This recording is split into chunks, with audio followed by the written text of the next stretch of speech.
Therapy Chat Podcast, episode 145.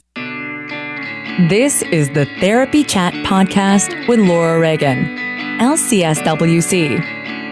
The information shared in this podcast is not a substitute for seeking help from a licensed mental health professional.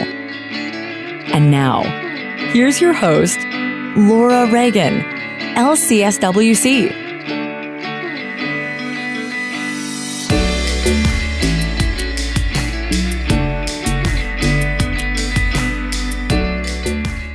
Hey everybody, it's Laura Reagan, wanting to let you know that if you are interested in doing a deep dive into the Daring Way work, which is based on the research of Brené Brown on authenticity, vulnerability, courage, trust, and connection and relationships, you can join Charlotte Heiler-Easley and I in Lexington, Kentucky on October 5th and 6th for a 2-day retreat intensive combining the Daring Way with Charlotte's work, relational equine assisted learning.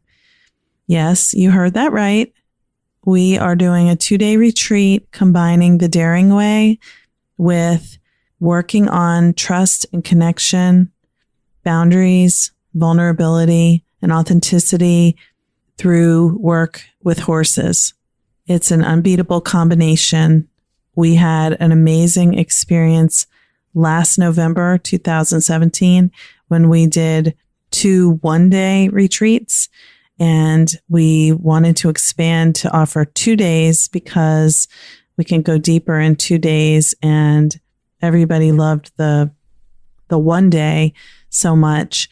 So join us in Lexington, Kentucky, October 5th and 6th. Best pricing ends on August 1st, but we still have discounted rates available after that as well. And to register and get all the details, go to laurareaganlcswc.com/retreat.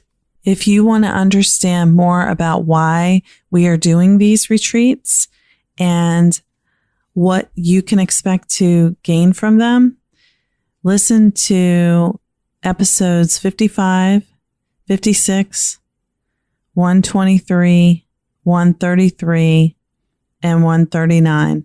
I talked with Charlotte twice in episodes 56, 133, which was a replay, and 139. And I talked with Julia Alexander, who is another therapist using work with equines in trauma-focused therapy in 123. And in episode 55, I talked about my own experience the first time I connected with myself in deep connection with a horse and how it was really a powerful experience that changed everything for me. It's been 2 years. It's still just as memorable and just as poignant for me. And I want to share that experience with you. So if you want to join us, you can go to laurareaganlcswc.com/retreat, get all the information. There's a payment plan, and I hope we'll see you there. Hey, Laura Reagan here. It is August and I'm on hiatus, but I'm replaying for you some of my favorite past episodes that I think would be really valuable for you to hear. And you may have missed them because maybe you're a new listener and you haven't gotten this far yet, or you are someone who just maybe started with the most recent episode and is just going forward. But these episodes are some that I think are really valuable. You're going to hear me today talking with Deirdre Fay, who is talking with me about attachment, meditation, yoga, and compassion in trauma therapy. I love her work. She's amazing. And these methods that she's talking about are pretty fundamental to healing from complex trauma, which is, attachment related trauma or trauma that occurred in childhood. So I hope you'll enjoy our discussion. I know you'll learn a lot, whether you're a therapist or just a person who wants to understand more about their own emotional experience. I'm off creating new content for you so that I can bring it to you when I go back to coming up with new episodes. So thank you so much for listening, and I'll talk to you soon. I'd love to hear what you think of this episode and Therapy Chat in general. If you wanted to go to therapychatpodcast.com and click on the Speak Pipe button, you'll find a way to leave me a voicemail message there. I love getting your messages and hearing your voices. It makes me so happy.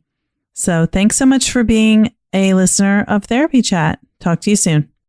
Therapy Chat Podcast wouldn't exist without the support of its listeners. If you'd like to become a member, please go to patreon.com/therapychat. By making a $1 per month donation, you can help Therapy Chat keep going over the long haul. Thank you for your support. Hi, welcome back to Therapy Chat. Today's episode is going to be so wicked awesome, as my guest is from Boston area, and she told me that that's a real good way to say it. My guest today is Deirdre Fay. Deirdre, thank you so much for being on Therapy Chat today. Total pleasure of mine. Thank you, Laura. You're welcome. Deirdre is the author of the book, Attachment-Based Yoga and Meditation for Trauma Recovery.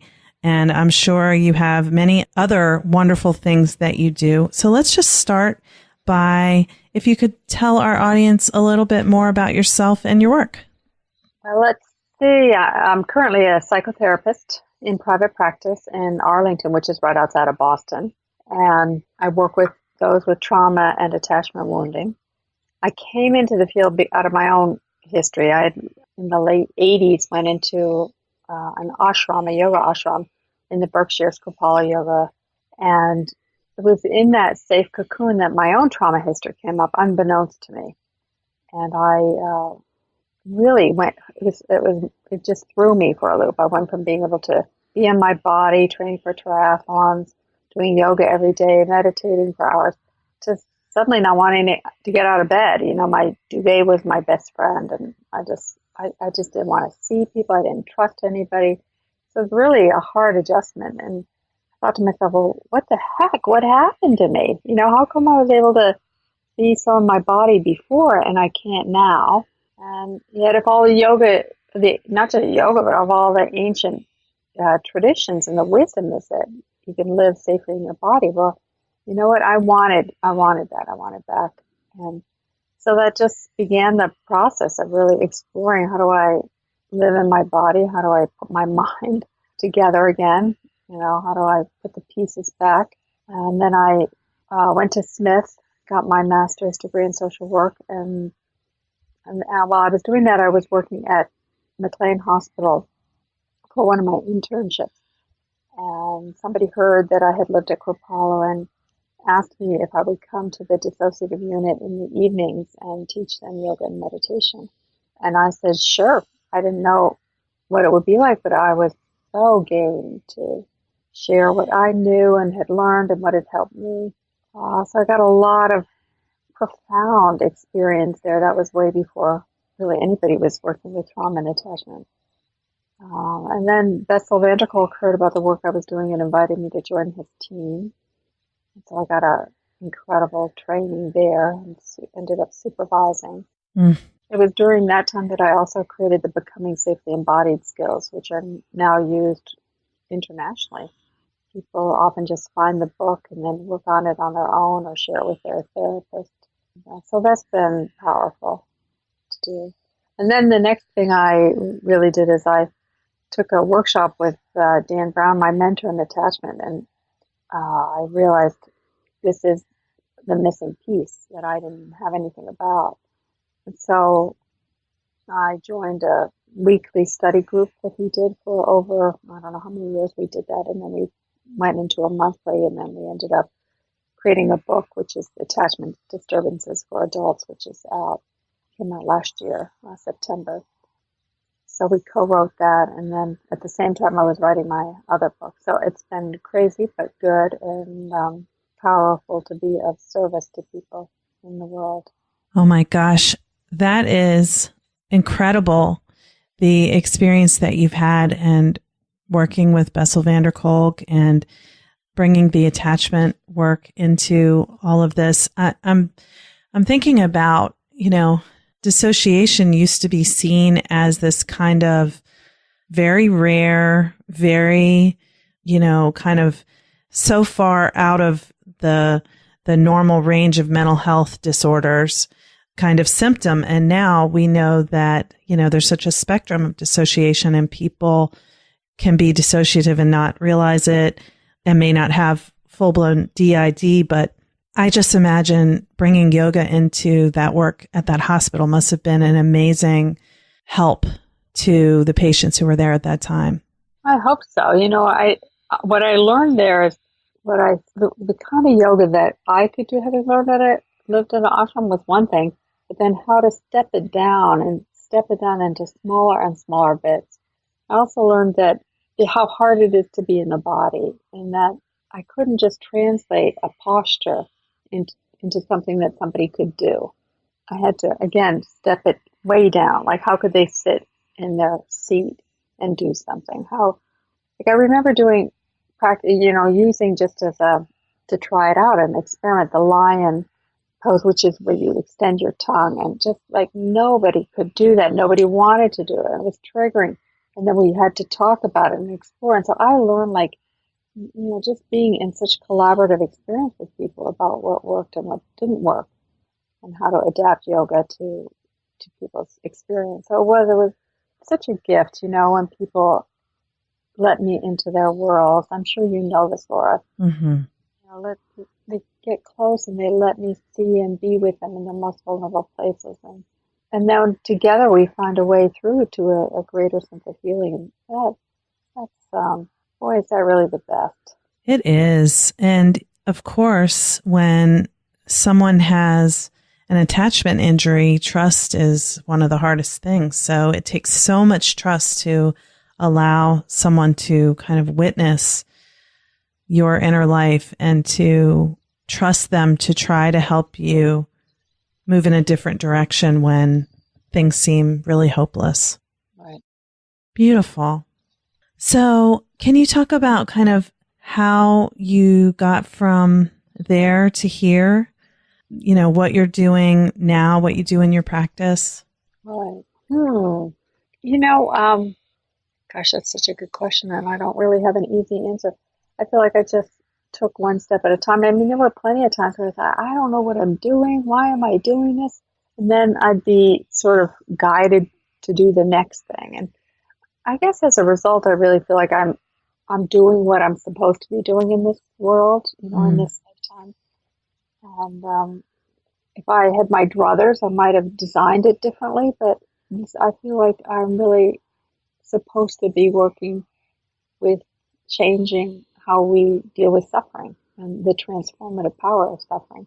And so this upcoming course I'm doing, all the things I've been learned and have been learning. I do a lot of online courses, and one course I'm doing coming up in a few weeks is a course on meditation and how to use them, not sitting meditation, but how to use the skills of meditation to help healing.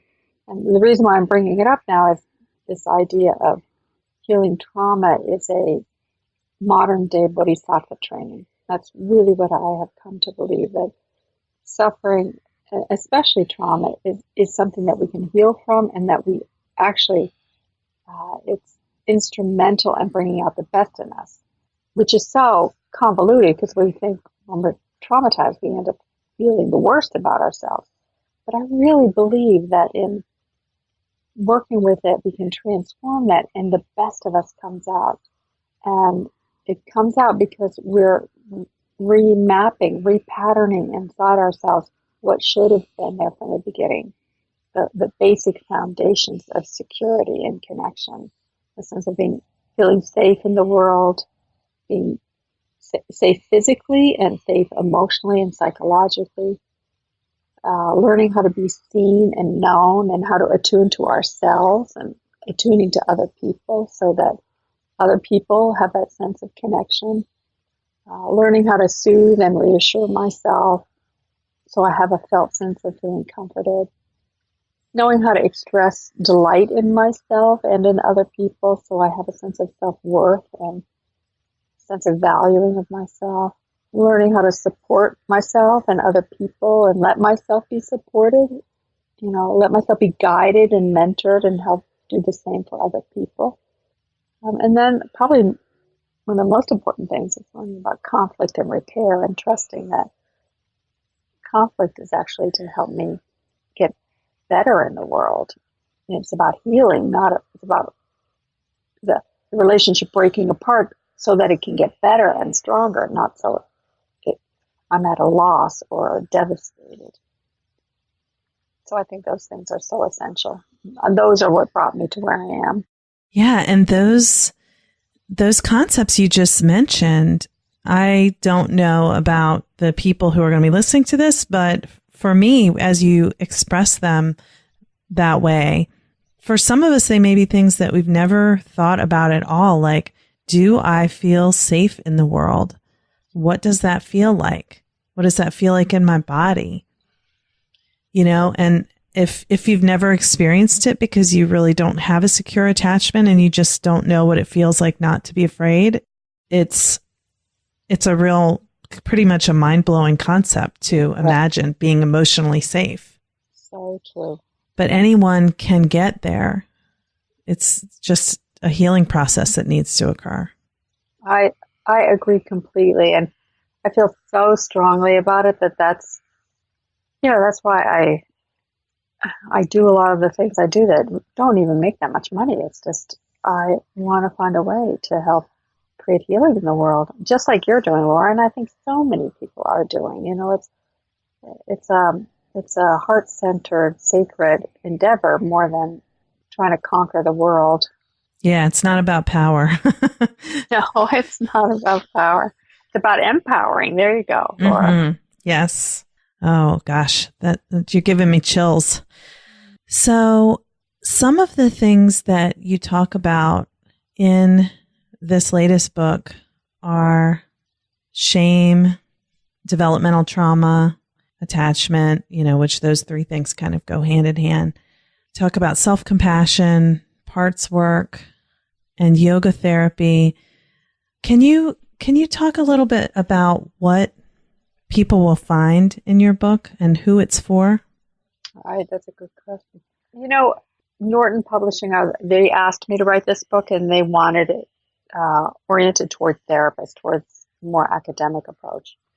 And I said, well, the only way I'd want to do it is to use my own voice, which I feel like is more heart-centered and more about making sure we all feel connected. And in fact, there's a section in the chapter on shame.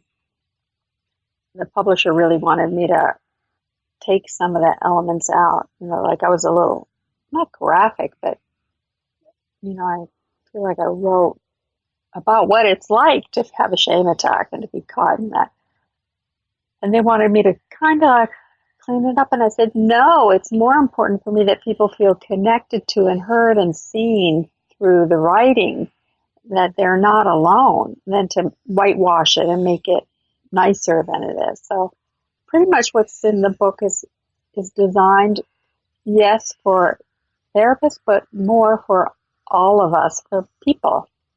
I try to make the language as understandable and relatable as possible so that the researcher, the thinking behind it was practical and relatable.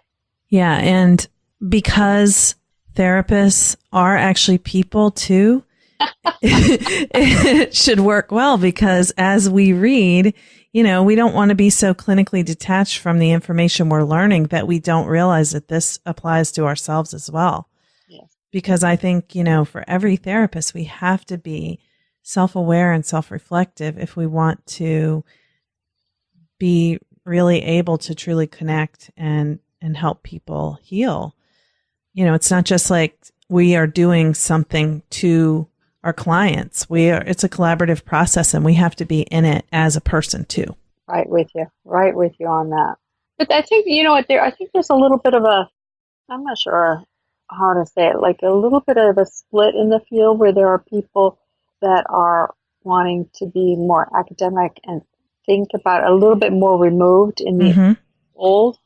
I think of it as the old way of doing therapy. And then a whole new area opening where people crave connection and relationship and authenticity and realness and sort of the wounded healer kind of approach. Not that everybody has to be wounded, but that there's a sense of being connected to the suffering and not above it, not separate from it. Yeah, I agree with you. And I think that there's kind of a false separation that it's like, I've heard, to take it away from the therapy realm, I've heard people say when doctors become patients, and it's like, but a doctor is always a patient. Like, don't you go and get a physical? And, if you break your leg, don't you go somewhere and get someone to help you fix it? You're not a superhuman just because you happen to be in a helping profession, and you're not supposed to be. But I think we kind of do get that message somewhere in our training that we're supposed to be not a person with the normal wants and needs and experiences. Right. I'm with you there. But I mean, we can want not to be real authentic people, but deep inside we still are. You can't you can't hide from it. You're human. Right. Isn't that true? Thank you. We're really connected around that. Yeah. So one thing I think is somewhat of a misunderstanding about yoga therapy, and I think you alluded to this a little bit when you talked about your experience at the hospital, is that I used to think at one point that yoga therapy meant you're doing, yoga poses for the therapy. But now I realize that there's much more to it. Yeah, the way I look at it, and this might not be true for everything, is that I really believe in, we might call more yoga psychology, the framework around it all, rather than the implementation. I think there's lots of wonderful ways to do the implementation, but for me, it's more important for people to understand the incredible body-based trueness of it, that there is within us and around us and everywhere connecting all of us prana, and that prana is this life force which is literally everywhere all the time through everything, and we can't cut it down, we can't shut it down. And yet when something happens and we tighten up or we feel hurt or we get constricted, we have these little knots in our energy bodies, our nervous system, our feeling body, our physical body. And then prana, when it's used to just flowing freely everywhere, everything, when it hits up against a knot, it starts grinding away at that knot, trying to clean that knot. It's trying to get it out of the way so it can return back to its wholeness, to its pureness. And yet that knot gets in the way. And so that grinding away of prana hitting up against that knot, that samskara, is what is so horrible and overwhelming. So it's thinking about yoga psychology in that way that has really helped so many of the people I work with and the trainings I run, so that people can see, like, oh yeah, of course, that's what happens. When water runs into a boulder, how can I actually let that water move around the boulder, help sort of clean that boulder off, rather than getting trapped in that boulder like so many of us do. And we get caught in something, we spin and spin and spin, and we can't get out of our own way. So it's in that way that I like to think of, but I think of it as yoga psychology. Yeah. So like when people talk about feeling stuck, trauma can be like stuck emotion, stuck energy, and it's just something that needs to be metabolized. Wonderful, Laura. Yeah, that's how I see it too. So I know some of the practices that you share are breath work, and there are meditations. Can you talk a little bit more about what types of things like that are in your book? Oh, great.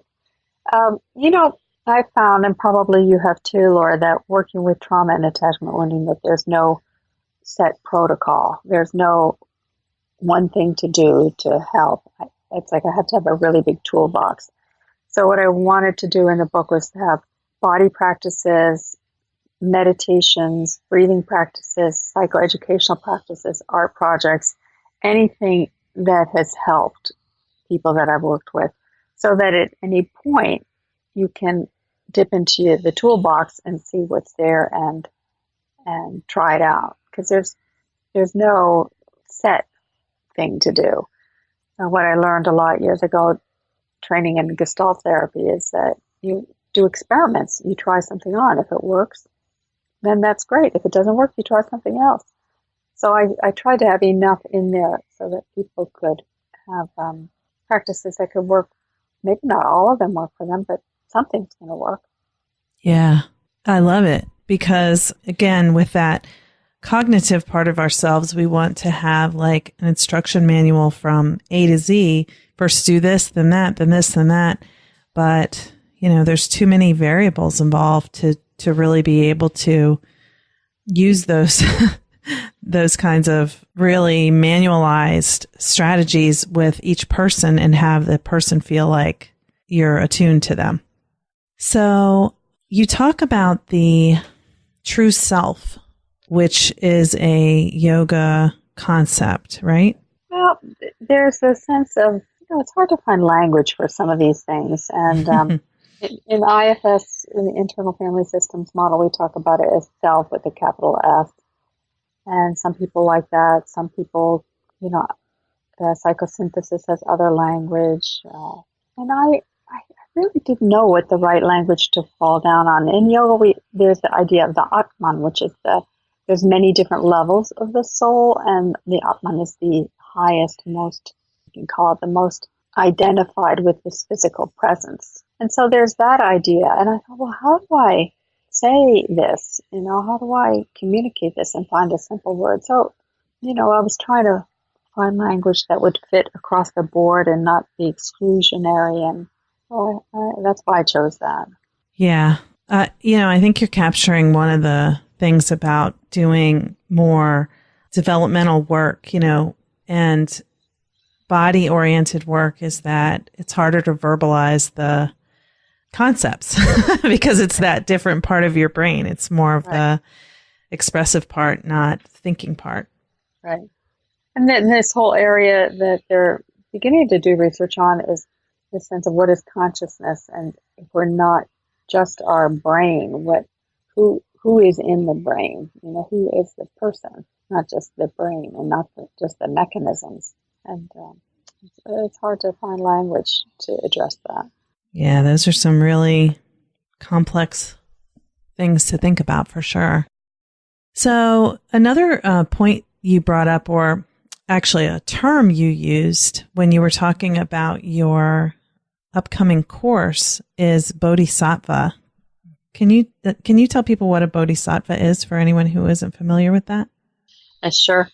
A bodhisattva is somebody who has gone through the fire of suffering and emerged with compassion.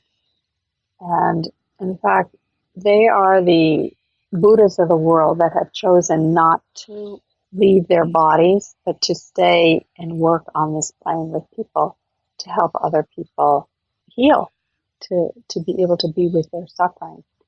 And I really have come to believe that that's what, as I said earlier, that's what trauma is. Trauma is a doorway through which people can get to know their own suffering, but move through it, awaken to who they are, awaken to the power of their own compassion, their compassionate heart.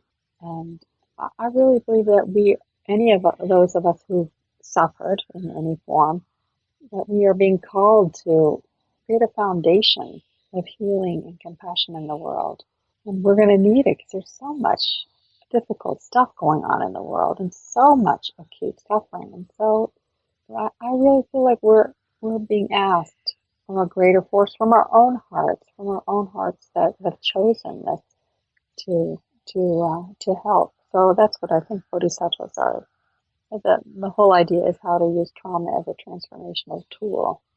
That's such a beautiful way of looking at it, because no one would choose, Right. no one wants to have experienced trauma. Right. There's nothing enjoyable about it.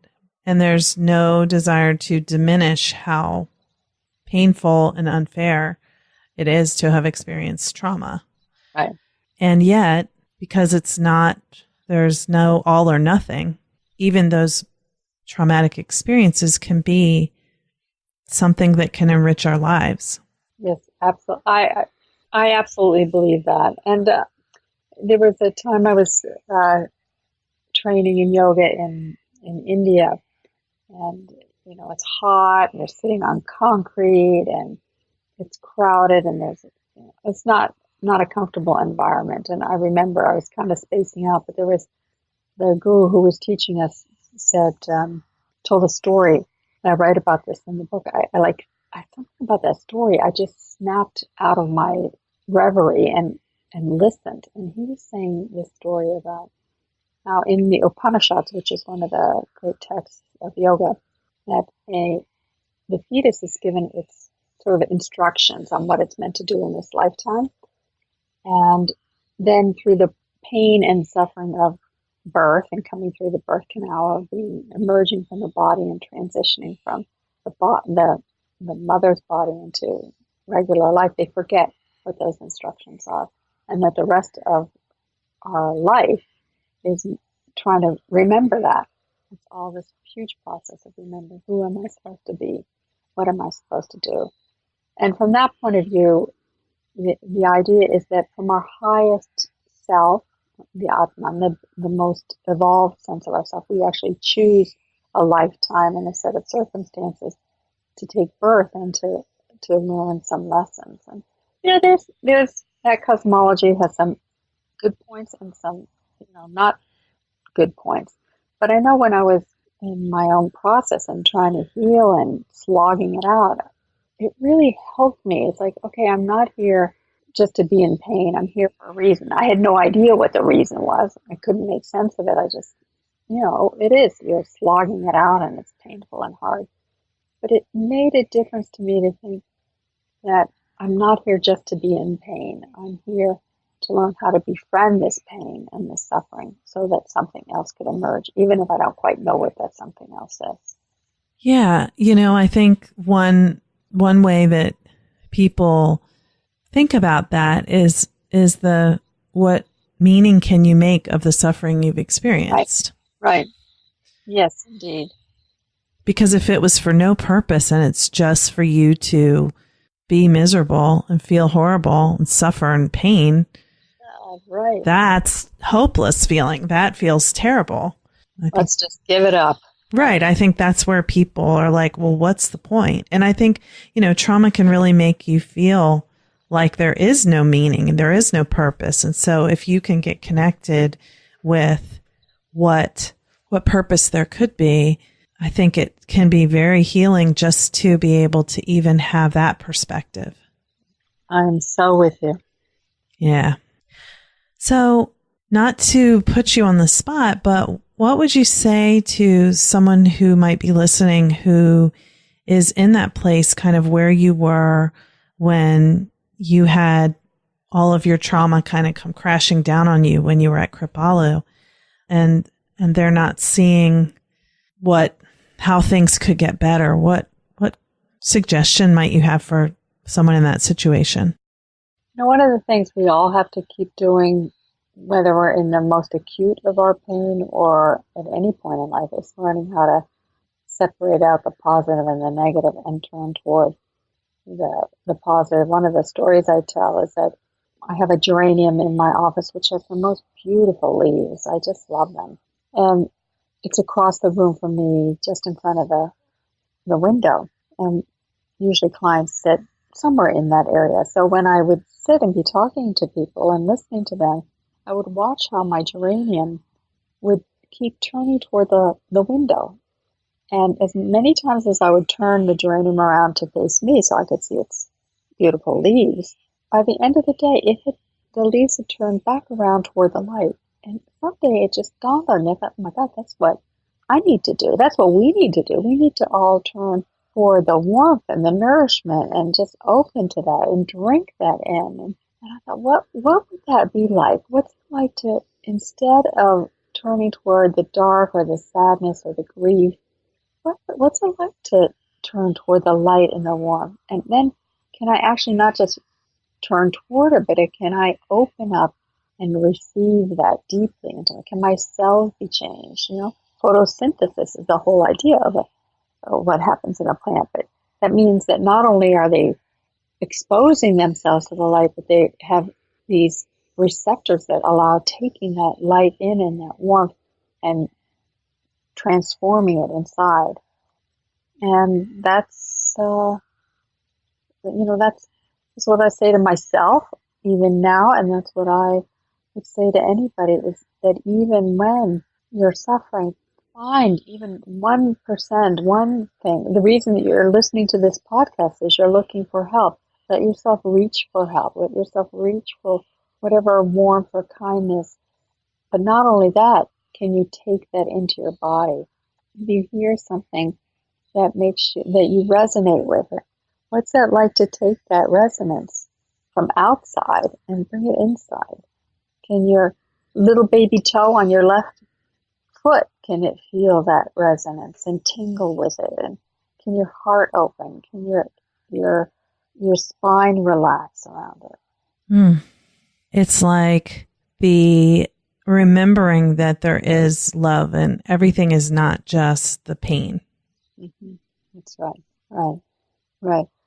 And from that, we look at yoga. Yoga says the prana is always trying to return us back to ourselves. That's its only goal. That's the only reason prana exists, is to return us back toward ourselves, to be one with everything.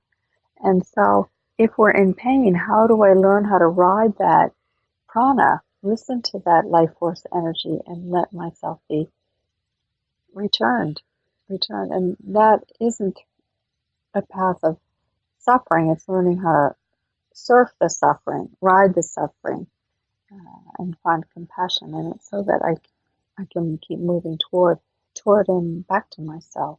There's an acupuncturist actually in the Washington, D.C. area, Diane Conley, that's right, that's her name. She says all sickness is homesickness. And we can think of that certainly with trauma. All trauma is really homesickness. How do I return back to myself? Yeah, that's so powerful, because that's what it is trauma makes you lose sight of who you are, right. The goodness that's there, right? Always there. Right. And yet at the same time, it opens up our longing for more. Yeah. We want more. Oh, this is some really good food for thought. I know people are probably like, whoa. Oh, no. Didn't mean to freak you out. In a good way. Well, Deirdre, before we run out of time, let me ask you if you can tell people where they can find your book and your course, Sure. All the good things you have going on. My book is on Amazon. That's the easiest way to get it. My first name is hard to spell, because there's too many R's in there. But or you can look on my website, dfay.com, and you can find a link for the book there. You can also sign up for my mailing list there, which is where you get all the information on the courses. I do this upcoming course on meditation skills, and then I do the Becoming Safely Embodied online course I'll run in the fall. And then I do a lot of other trainings and things that are all on there. So love to be in touch with people and connect. Always such a deep pleasure of mine. I'm definitely going to check out your courses, and the Becoming Safely Embodied has definitely piqued my curiosity. So I need to find out more about it. Great. Love to have you there. Well, I will put a link to your website and all the resources you mentioned in the show notes for this episode so everyone can go and find it, because I know you said your course starts very soon, and this is going to air on July 13th, 2017. So when will your course start? Registration is opening I think we're opening it on the 20th. I just talked to everybody yesterday. Thursday the 20th. If all goes well, that's when it's open. And then it'll probably start the Friday after. There'll be pre-course material on there, but then it'll start after that. Wonderful. Well, I hope some people who are listening will take advantage of the opportunity to sign up for that. I'm probably going to be one of them. So, Deirdre, thank you so much again for being on Therapy Chat today. Thank you, Laura. Such an incredible honor and pleasure. I'm so excited that I was able to interview Deirdre Fay.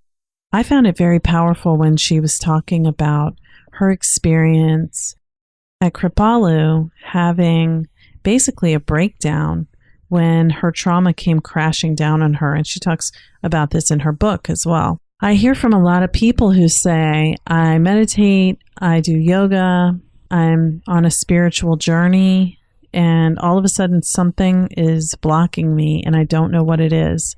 But I realize that it's not something I can move through on my own. And so I think it's really powerful how she described that one can be working hard on their spiritual practices and their mindfulness and doing yoga every day, and suddenly they were fine, but then they're not. I think that's just really powerful to understand, because so often we don't realize how we may be affected by trauma until suddenly we do.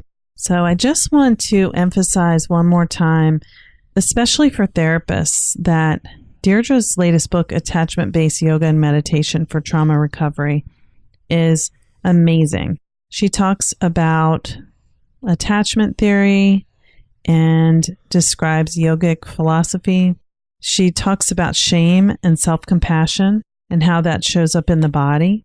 She talks about dissociation, something that's very, very important to understand if you work for people who have trauma. She talks about dissociation from an attachment perspective, which is absolutely fascinating. If you do trauma work, that is something very important. And she talks about how boundaries are affected by our sense of self. And then she talks about accessing your wisdom for secure internal attachment. So self-compassion, parts work, attachment, yoga, breath, body. This is everything I use. Well, for me, the missing piece is the yoga therapy piece because I don't have training in that yet. But this book just blows me away. And I wanted to be sure that you caught that Deirdre has some courses online, including one that's coming up on July 20th, which you can find at her website, DFay, that's DFAY.com. Thanks so much for listening. Just another reminder that if you'd like to become a member of Therapy Chat, supporting the podcast while receiving fun member perks and being able to communicate with me one-on-one, go to patreon.com/therapychat. If every subscriber donated just $1 per month, Therapy Chat would be able to keep going strong indefinitely. Thanks so much for your support. Thank you for listening to Therapy Chat with your host, Laura Reagan, LCSW-C. For more information, please visit therapychatpodcast.com.